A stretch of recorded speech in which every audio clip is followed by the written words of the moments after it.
This teenage beauty queen was left alone with her boyfriend's baby for 35 minutes. And in that time, this innocent baby suffered a terrible death.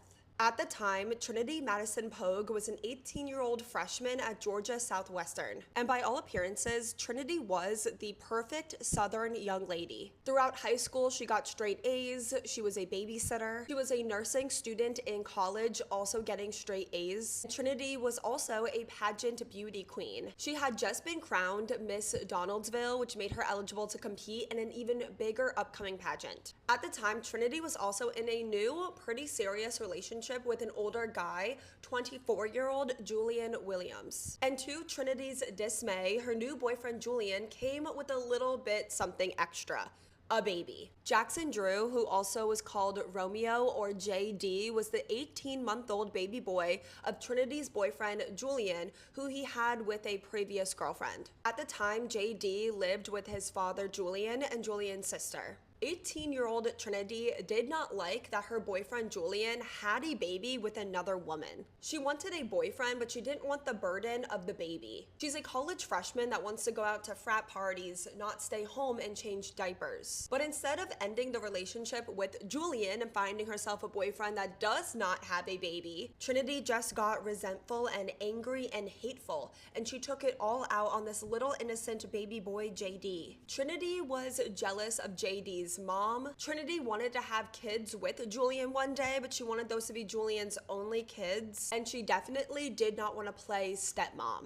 And it got to the point that Trinity just had so much anger, resentment, and hatred and jealousy towards this innocent little baby. And Trinity definitely wasn't hiding it. She would tell her boyfriend how much she hated his kid. She would tell all her friends. She was constantly texting her roommates about how much she hated little baby JD, and those texts do come back up later. On the weekend of January 13th, 2024, Julian brought his 18-month-old son, JD, to stay at his 18-year-old girlfriend's college campus, so the three of them, Trinity, Julian, and JD, would all be staying in Trinity's freshman dorm room. And I'm not the first one to point out that a college freshman dorm room is no place for a baby. Throughout the entire first night, Trinity is texting her roommate about how annoyed she is that JD is there, how much she wants to get away from him, how much she needs a break from the baby. Julian and JD were sleeping on an air mattress that was on the floor, and allegedly the first night in his sleep, JD rolled over and he fell off the mattress.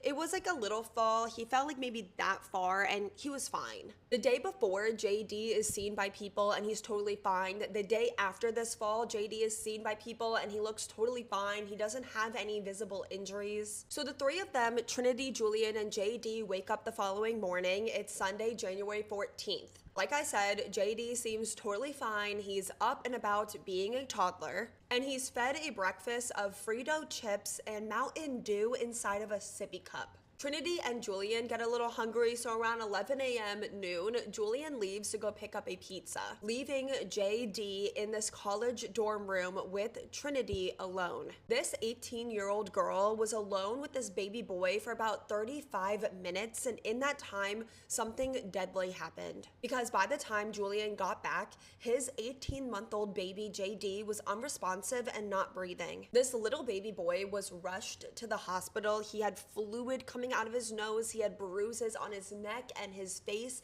The back of his head was completely swollen, and within 4 hours, he was no longer with us. Little baby, 18-month-old JD had succumbed to his injuries, and he passed away around 4 p.m. at the hospital. These were very serious, severe injuries. This little baby boy suffered damage and injuries to the outside and the inside of his body. His skull was fractured, his brain was bleeding, and he had significant injuries to some of his organs, including a lacerated liver. And his cause of death was concluded to be from blunt force trauma to his head and his torso. And since 18-year-old Trinity Poague was the only one with JD when he suffered these injuries, she was taken into custody and she was arrested and being accused of beating this toddler to death.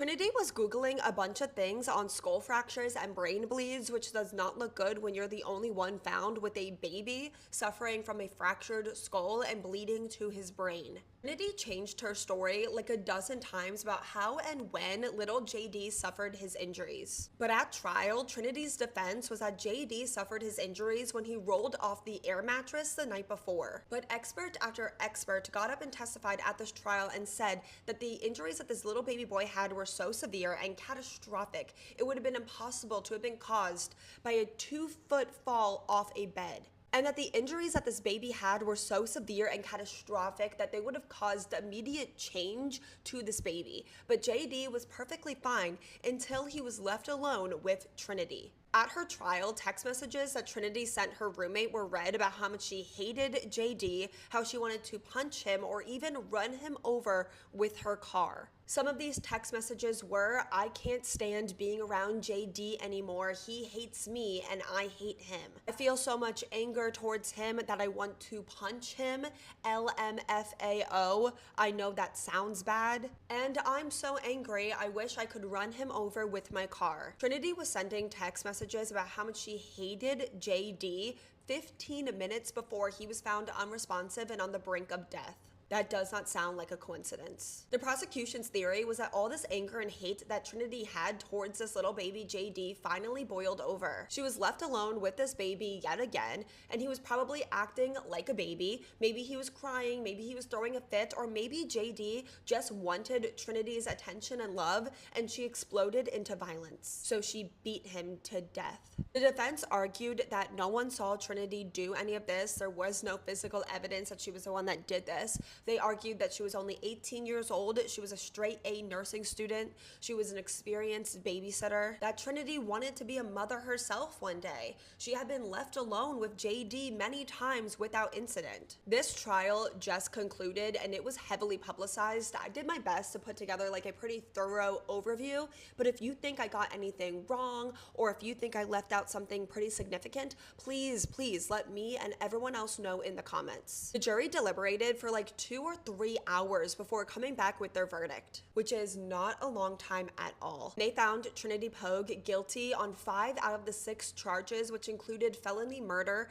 aggravated battery, and first-degree child cruelty. They only found her not guilty of malice murder. That was actually the first verdict that they read out, and I have Trinity's reaction to her verdict on camera.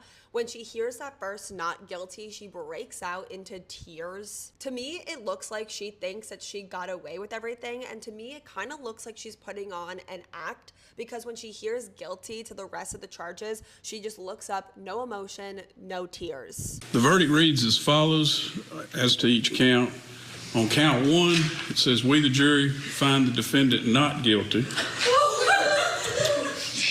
On counts 2, 3, 4, 5, and 6, the verdict reads, "We, the jury, find the defendant guilty of felony murder, 2 counts, aggravated battery, 2 counts, and cruelty to child in the first degree." Y'all can have a seat. The now 20-year-old Trinity Poague was sentenced to life in prison plus 20 years to be served concurrently, and she will be eligible for parole after serving 30 years. So she will be eligible for parole when she's 50 years old. And if you made it to the end of this case, thank you so much for listening to JD's story. I know it was really hard to get through, but that's why cases like this are so important to talk about. Little baby JD was a baby. He did not ask to be around Trinity, and he was hated for it, and then he was killed for it. He was completely innocent in all of this, and my heart truly goes out to all of his loved ones. If you made it to the end of this video, again, thank you so much for listening to his story. Let me know all your thoughts in the comments, but please do it respectfully. While you're in the comments, please let me know what case you want to see me cover next. Thank you to everyone that was suggesting that I cover this case, and I will see you guys all next time in my next video. Please be a good person to your fellow